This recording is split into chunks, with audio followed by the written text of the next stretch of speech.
Hello guys, good morning. Welcome to my channel Kanishk Educare में आपका हार्दिक स्वागत है। दोस्तों, कल अपन ने इत संज्ञा के बारे में अध्ययन किया था और आज अपन संयोग संज्ञा के बारे में पढ़ेंगे। संयोग संज्ञा का जो संयोग संज्ञा करने वाला सूत्र है वह है हलो अनंतरा संयोग है। कौन सा सूत्र? हलो अनंतरा संयोग है, ये सूत्र है। ये हमारी संयोग संज्ञा करता है। तो इसकी कहाँ करता है? अजबीर व्यविता हल संयोग संज्ञा शु, अर्थात अचों के व्यवधान से रहित जो हल वर्ण होते हैं उनकी संयोग संज्ञा होती है। कैसे वर्णों की? जो हल वर्ण होते हैं ना, वो अचों से रहित होने चाहिए। उन्हीं हल वर्णों की संयोग संज्ञा होगी और वो होगी सूत्र से हलो अनंतरा संयोग है। इस सूत्र से संयोग संज्ञा हो जाएगी और जिनकी संयोग संज्ञा होती है उनको हम संयुक्त वर्ण कहते हैं। उनको हम क्या कहते हैं? संयुक्त वर्ण कहते हैं। जिनकी संयोग संज्ञा हो जाती है उसको हम संयुक्त वर्ण कहते हैं। जैसे उदाहरण है वैराग्यम, इसमें ग और ये में संयोग संज्ञा हुई है। और विकल्पेन, जैसे दूसरा उदाहरण है अपना विकल्पेन में ल और प, इनमें संयोग संज्ञा हुई है। इंद्र में न, द और र, इनमें संयोग संज्ञा हुई है। और राष्ट्रम में स, ट और र, इनमें संयोग संज्ञा हुई है। इस प्रकार यह हमारा संयोग संज्ञा करने वाला सूत्र था। और इसके बाद में जो अगली संज्ञा आती है वह है संहिता संज्ञा। कौन सी संज्ञा? संहिता संज्ञा। संहिता संज्ञा करने वाला सूत्र का नाम है परसन्निकर्ष संहिता। इस सूत्र के माध्यम से संहिता संज्ञा होगी। तो वर्णानाम अतिशयित सन्निधि संज्ञे स्यात्, अर्थात वर्णों की अत्यधिक समीपता की संहिता संज्ञा होती है। कैसे वर्णों की होती है? वर्णों की अत्यधिक समीपता की संहिता संज्ञा होती है। यहाँ पर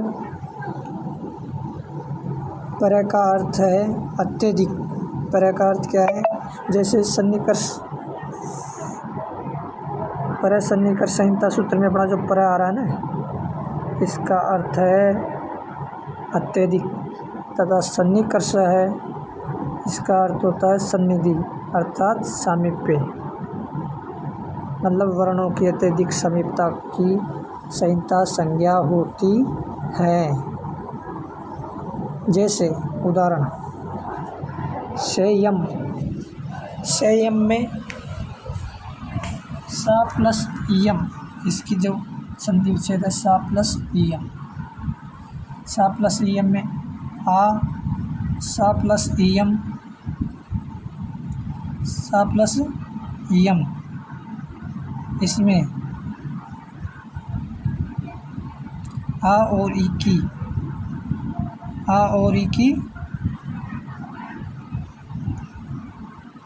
संहिता संज्ञा होती है। सा प्लस ईयम, संयम आने संयम में सा और ईयम, इनमें आ और ई की संहिता ओ करके ए हो गया। उसी प्रकार दूसरा उदाहरण है मधुवरी। मधुवरी में का संधि विच्छेद है मधु प्लस अरि, और मधु प्लस अरि में उ और अ इसमें संहिता हुई है, और उ और अ होके वह हो गया मधवरी। जगदीश, जगदीश में द और ई में संहिता हुई है, तो इस प्रकार जगदीश बन गया। संहिता निम्न 3 स्थानों पर नित्य होती है। संहिता निम्न 3 स्थानों पर कैसे होती है? नित्य होती है।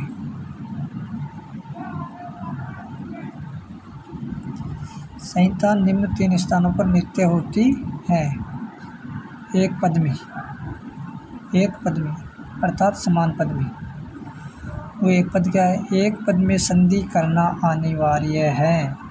एक पद में संधि करना अनिवार्य है। जैसे राम प्लस इन बराबर रामेण, राम प्लस इन बराबर रामेण। भो प्लस अति बराबर भवती, भो प्लस अति बराबर भवती। दूसरा है उपसर्ग और धातु में भी संहिता करना अति आवश्यक है। इसमें भी संधि करना अनिवार्य है। जैसे अधि प्लस ईते, अधि अपना उपसर्ग है, ईते धातु है, और अधि और ईते मिलके आदित्य हो गया। न कि अपन इनको अधि प्लस ईते लिख सकते हैं, वाक्य में आदित्य ही लिखना पड़ेगा, इनमें संहिता करनी पड़ेगी। दूसरा उदाहरण है प्र प्लस एजते। प्र प्लस एजते में प्रेजते करना ही पड़ेगा, न कि अलग अलग लिखेंगे इनको, प्रेजते लिखना ही पड़ेगा, संधि करनी पड़ेगी इसमें। समास, इसके बाद में तीसरा नंबर है समास का। समास में भी हमें संहिता, समास में भी संहिता नित्य होती है। जैसे 10 प्लस आनन आ गया, तो 10 प्लस आनन नहीं लिखेंगे इसमें दशाना नहीं लिखना पड़ेगा, समास करना पड़ेगा, संहिता करनी पड़ेगी। पीतम प्लस अम्बरम बराबर पीताम्बर है, पीताम्बरम। चौथा है हमारा वाक्य। वाक्य में संहिता विवक्षाधीन होती है। कैसी होती है? विवक्षाधीन होती है।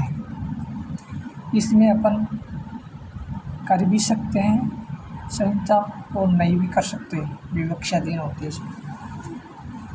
जैसे जन प्लस गच्छति, जन प्लस गच्छति बराबर एक जगह जनो गच्छति, यहाँ तो अपन ने संहिता कर ली।